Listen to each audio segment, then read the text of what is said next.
Hi, and thank you for joining us. We begin tonight with the second named storm of the 2026 Atlantic hurricane season churning its way along the Gulf Coast.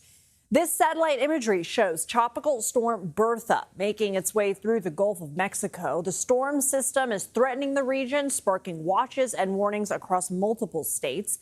The storm formed in the Gulf overnight and gained strength as it approached the Florida Panhandle earlier today, with maximum sustained wind speeds of 60 miles an hour. Heavy rainfall, coastal flooding, and potentially deadly storm surge are expected in the region over the next several days. And severe weather is impacting the Northeast.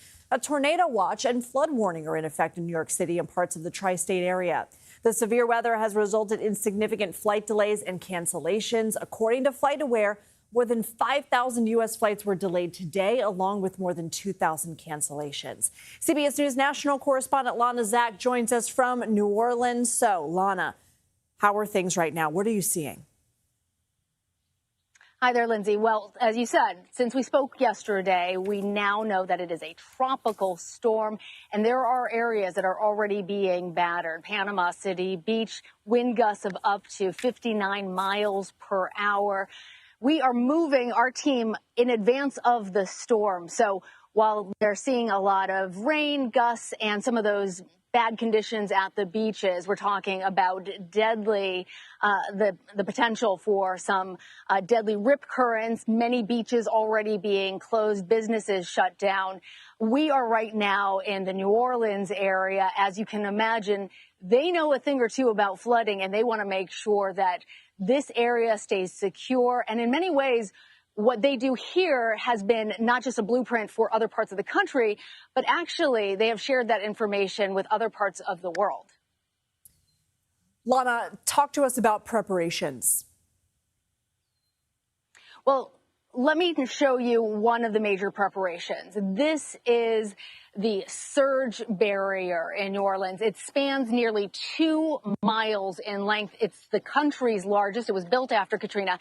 And come with me. I want to show you actually how it works, because it is really that first line of defense. As you can see over here, that big yellow, we're managing as we're walking around here, that big yellow barrier there, those are the gates, and they shut that as soon as they know that there is going to be a problem. That protects New Orleans, which is over there.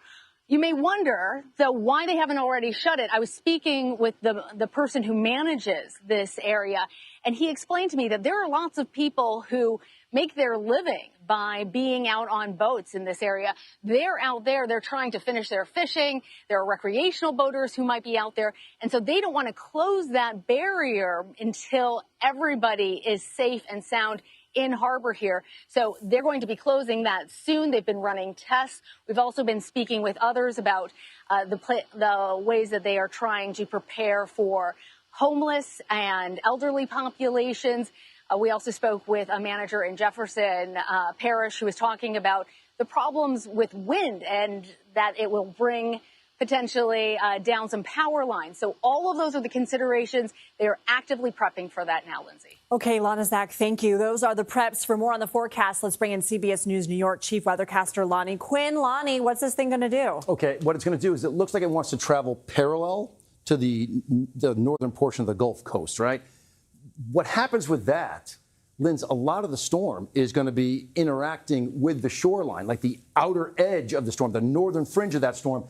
And when that happens, you get friction, and the storm is not allowed to rapidly intensify because that friction with the land sort of holds it back. So here's our current situation. All right, yep, tropical storm. You heard Lindsay talking about that. You heard Lana talking about that. We now have a tropical storm, our second tropical storm of the season, all right? And to a lot of people, even myself included, it seems like, wow, we're really sort of getting up to speed, hurricane, tropical storm-wise, slowly, right? It seems like we're kind of behind schedule, and yet we're really not. It's just that our most recent hurricane seasons have been so much more active.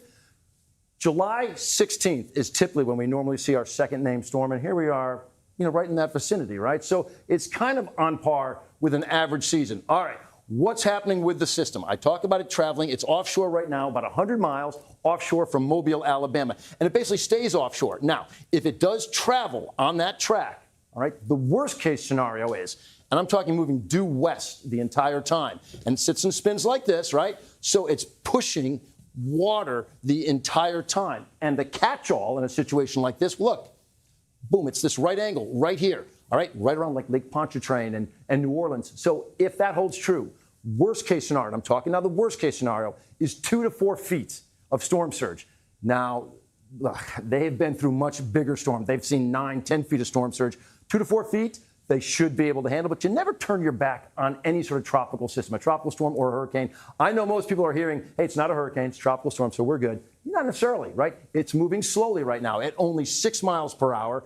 It had been moving at 3 miles per hour, so that means the effects last longer. But I do not see this ever becoming a hurricane or a major storm for this area, but it can still cause some problems. And you also heard Lana bring up something really important. We never associate rip currents with a hurricane. And yet, of course, all that water getting pushed on shore, it's got to travel out in some direction, right? It travels out in a single path, and that's your rip current. So, look, before the storm gets here, it can still be churning up the water. So if we do have recreational swimmers out there, make sure you're swimming in a guarded beach. Okay, Lonnie Quinn, always appreciate the information. Thank you so much.